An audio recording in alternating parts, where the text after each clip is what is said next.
morning all. So we're back from our Tankwa trip. We some good results came out. I'll first chat about the trip. Guys, if you haven't been to the Tankwa, put some time away or spend some time down there. It is beautiful. Our weather wasn't great. The wind was blowing gales, but what a beautiful trip. And thank you to the organizers of the Tankwa Padstal for organizing it. It was a great trip. So let's get down to what everybody's been talking about.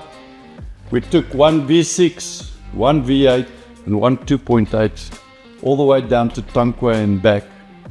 And I think all of us have probably come to the same conclusion in the end, but there are differences of opinion in some things. And I just want to remind everybody here, this thing's not a scientific. We didn't do any scientific tests. No cars are run on any dynos. So it's all feel of the arse. You know, we all capable of car drivers. I mean, you have 3 national champions sitting here of car drivers. We just drove the cars and each one's going to give their own opinion of the car. I'll start off with the car first. Was Dylan's V6. This V6 is not standard. Okay, its heads and stuff have been done by Anthony Taylor. Pushes out a good couple of kilowatts for a V6. It does go. Okay, it's running with old man new suspension in it. It's got MT64s in it with parabolic blades in the back. ALB bull bar, whole lot of other accessories. Car is weighted down. It has a lot of weight on it. There's a canopy on, drawer system in the back with a kitchen unit in it. A lot of stuff in it. Alucap tent on the top. Okay, then we went from there. Went to my car, my old, I call it the Beast. It's a double cab V8 with RSI tub and canopy on the back. Got the thin alucap tent on the thing to bring weight down because it has got a weight problem. It has BP 51s in it with normal blades, ALB bull bar, ALB lights, anything that open and closes in it. Also a kitchen unit on board, shower on board, everything. So the car is also loaded to the max. Then Jason went down with the 2.8. In the 2.8, it had a tent on the top of 100 kgs. They had a GoMat canopy on. They had MT64s in it with parabolic blades, ALB bull bar, ALB spotlights on the front, ALB spotlight 6 on top of the roof, which I can tell you is like putting an anchor on a car.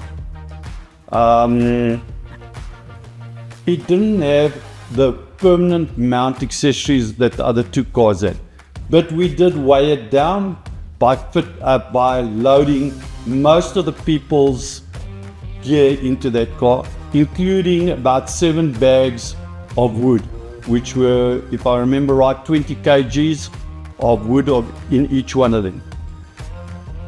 Just to go back, Dylan's car runs on 33s. The V8 Cruiser runs on 35s and the 2.8 was on 33s. All Cooper and Mickey Thompson tires.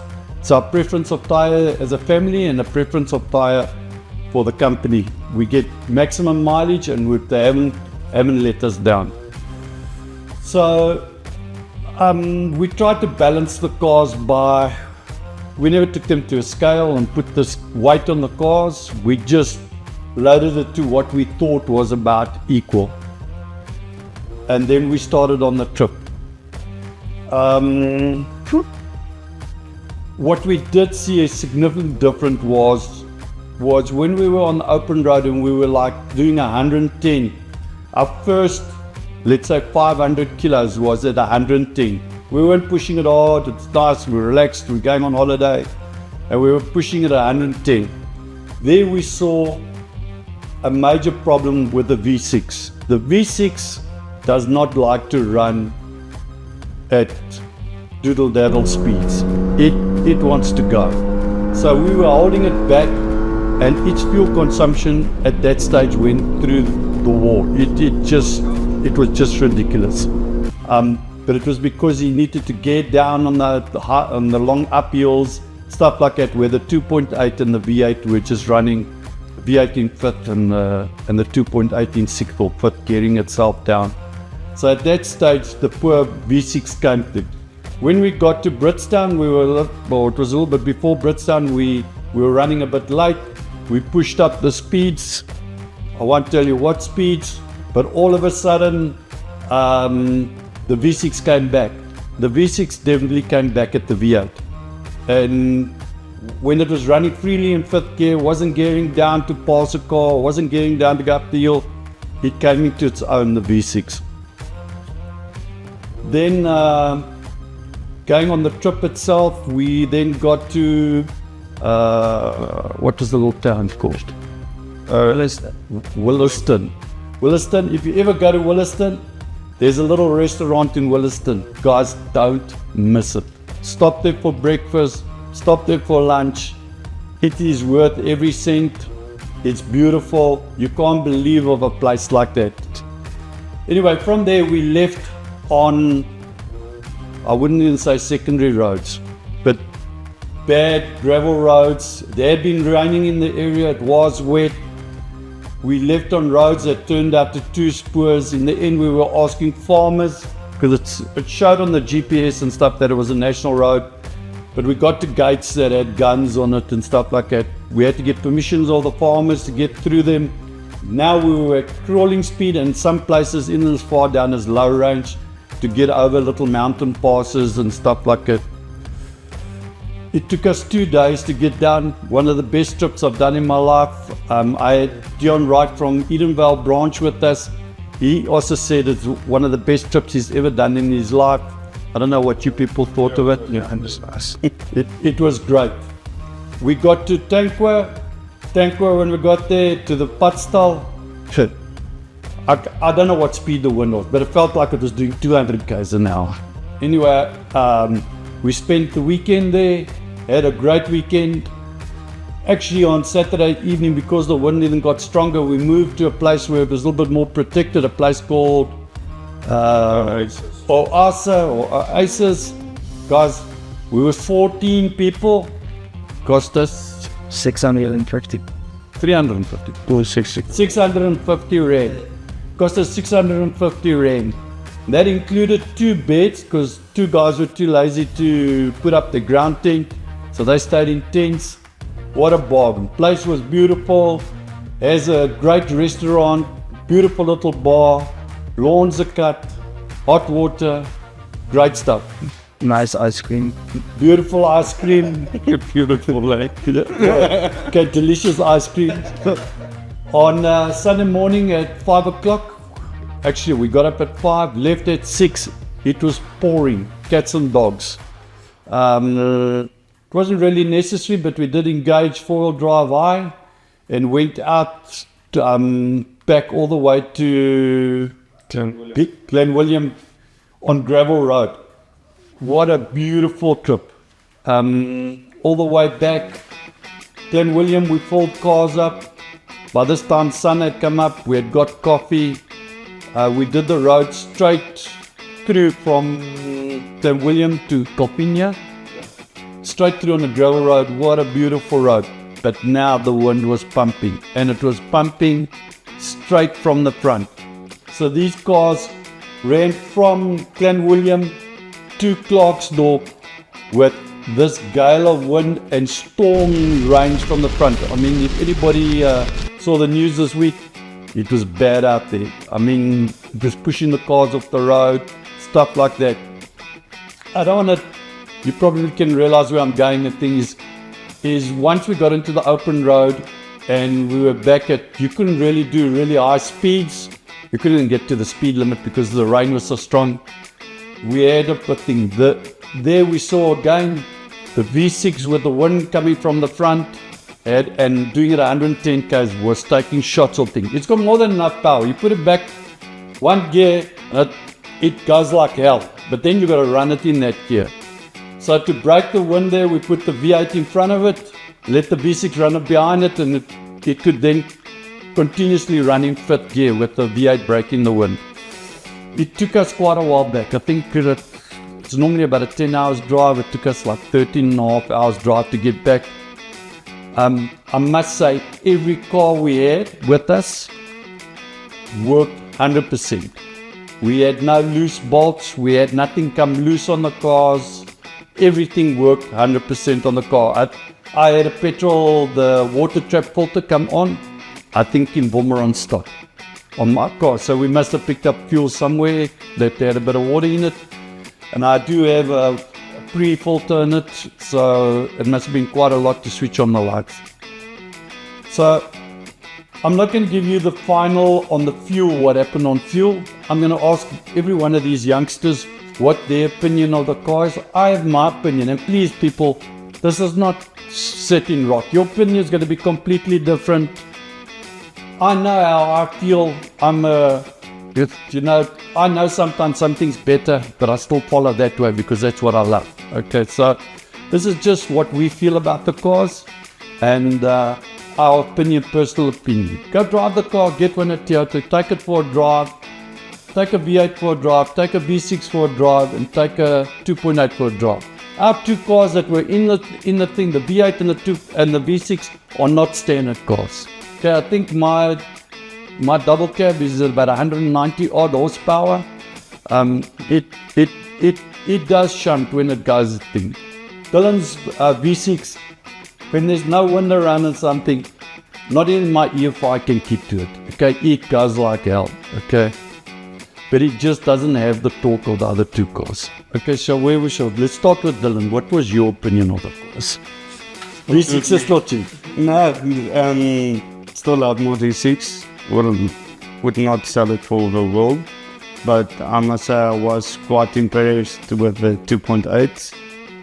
The overall comfort with the automatic gearbox is fantastic. Just no hassle. It's not gear up, gear down, especially when we were in the winds. That V6 constantly playing with the gears to just try and get up a hill or whatever. But yeah, the 2.8 really impressed me. It's the closest a feeling I had of maybe one day changing the V6 for other cruiser, but especially with fuel consumption as well, which we saw. But yeah, I enjoyed it. It was really a fantastic car, but still in my heart, always the V6. V6. I think because we're petrol heads, it's that rhythm. Okay, Fikey, or Armand as some people know. The world knows him as Fikey, our local builder here in Clarksdorp. He went with. Fikey rides a Hilux, so he's a Toyota man as well. Wat het jy van het gedaan, Fikey? So on the way down, I drove with Jason in the 2.8, and I took over for a while. And I must say, the comfort in a cruiser that people talk, no, a cruiser doesn't drive nice, and it gave a whole new perspective on it. It was really comfortable. It was really easy to drive. There's no hassle or fighting with anything on it. It was a smooth drive and so comfortable with the automatic gearbox. And I must say, even the V8, when we drove back, I drove the V8 back as well. Both of them are fantastic cars. For me, I like the noise of the V8 motor when you drive it, so that's nice. But that 2.8 really surprised me with the power passing cars, and I don't think when they first said they're gonna launch a 2.8 in a Land Cruiser, I thought they made a mistake, but they definitely knew what they were doing. I was really impressed with that car. In all aspects, the 4x4, how it on the gravel roads and stuff, but there the all-manual suspension also shows again why it's worth putting it in. And I really enjoyed that 2.8. It was really nice drive. You chose? I used to have a V8. It was in the beginning. It was something to get used to it. You don't have that big V8 roar the whole time, but the more you drive it, the more you fall in love with it. The shifting of the gears, sitting, you get behind somebody and you want to go fast, it shifts by itself. And if you feel you get in trouble, you shift the gear either to the right hand side and you shift the gear down. And it's so easy. It's just, in the beginning, everybody was like, yeah, 2.8 in the cruiser is not going to work. I think they nailed with this cruiser thing, and I can't say anything bad about it. It's actually just a wonderful car. Okay, so from my side is I've got the same opinion as all these guys, all these youngsters. Is I'll tell you something. I'll give you the true, the negative. There is a couple of negative things in the car, guys, and it's not major. Thing is, somehow the engineers, when they designed the new cruiser, or I don't know what they did. I mean, it wasn't a real new design. Inside cabs exactly. They took the sun visor and made it about 2 or 3 inches shorter. So when like the sunrise or sunset, that sun hits you through between the mirror and between the sun visor. And if you move it to the side, your whole face is actually got no protection from the sun visor. It must be 3 inches shorter. Bad decision from whoever designed the car. It's not a killer. I mean, it won't make me not buy the car. Then there's things like, it's a shitload of money for a bucky. It's 1.1 million rand for a double cab. Still no mirror behind the passenger seat sun visor. We all got to convince our wives to, when we're buying a car like it, it's not, and the first thing we pull down them, there's no mirror. Why not just change the mirror and put that in place? So there are a couple other small shortfalls in the car that they could have fixed from the last one bringing over. Thank God for us as accessory business, gives us a bit of a place to make some money. But in total, I'd say I'd give the car a 99% pass. So that's, nothing is serious in the car. Performance-wise, guys, that thing running on 33s will outrun most. I'm not talking about the guys that have gone and put other turbos on their cars and gone like a stage 20 freaking modifications on their engines and stuff like that. I'm talking about a normal guy that just had his car mapped, looking for a little bit of performance, looking for a little bit better fuel economy. That 2.8 stock standard will outrun a V8 any day, anytime. I've seen it. It goes, it shunts, it outruns my V8 as if I'm looking for parking. Okay, the other thing is fuel consumption. So I did write it down here. I didn't really want to, but I've spoken so much junk so long I've forgotten. Okay, so the fuel consumption came down. And guys, this is total average right through the trip. So it's the slow riding in the beginning when the poor V6 took shots. Then the V6 came back at the V8. The V6 actually the second time round beat the V8 on fuel consumption. But guys, this was running on the borderline of the speed limit. Okay, so it was 120 up down, maybe just going over. But Dylan doing a free run on the downhill that he did not losing torque on the uphill. He actually outperformed the V8. I am also not 100% sure if the people where they filled the car, they filled it to the brim. I didn't check. So none of this stuff is scientific. It's just what happened to us. From then on, the V6 and the V8 went for a ball. Okay, there was no more. So the V8 got 4.8 kilometers to a liter. The V6, 4.29 kilometers to a liter. Average, over. The 2.8, 5.64. So that guy always read on social media that talks about his 8 and 9k to a liter thing. Guy, you sucking that out of your thumb. It's not happening. Not with a kitted car. Okay, one size bigger wheel, stuff like that. I'll just tell you where the big difference came in, and the fuel bill was completely different. So there was, between the V8 and V6, there was 1,200 Rand difference in the fuel bill. But with the 2.8 to the V8, there was 2,500 Rand change in. That's from there to there. It's 3.6. Yeah, about 3,600 Rand difference in fuel bill.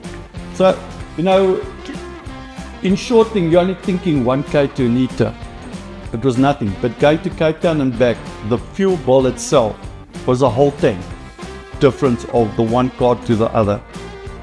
The automatic box, to me, they got it 100% right. The torque in the diffs, they got it 100% right. What I felt one stage was we were on a long uphill, and I don't want to incriminate myself here, but on a one long uphill, I thought, yes, this thing's run out of power now, I need to get it down. And I looked to the speeder where I was doing it. We were going at a speed that we shouldn't have been at. So, you know, if I get it down, nothing would have happened. We would have just gone into the red on the rev counter. It is so smooth, that car, that you don't actually realize the speed that you're traveling in that car. So there are a couple of things Toyota can fix it. There's a lot of things that, you know, the guy that says that his V8's better than that, I must say, I love that grunt. Like all the youngsters said, that and it's sucking through the snorkel. I love it. I love it as well. It feels as if I'm driving a beast. But that 2.8 has taken it away from it. It's a beast with a, what do you call it, a tutu on. Because it beats that V8 everywhere. The biggest place where I saw that I love of that 2.8 was everybody that drives a V8 Cruiser, and we think we're these big manly men, is when we're on a steepish uphill and you get a robot or a stop street and you need to pull away there, and you need to first get that turbo to spool before you can pull away. Otherwise it just dies just there where you are. That in that 2.8 is completely different. When you pull away there, it goes. Okay, it is from the automatic box. Would it be the same if the V8 was an automatic? Probably. But if you just take the cars as you can buy them now, no modifications, just off the floor, V8, 2.8, V6, the 2.8 beats it hands down. It beats it hands down. It's scary. So that's our opinion. Just please remember, it's our personal opinion. Don't bite our heads off. Go ride a 2.8, go ride a V8, go ride one of the other cars and get your own opinion about it before buying one. But that's our opinion on the car. Thanks guys. Thanks for going with us on the trip.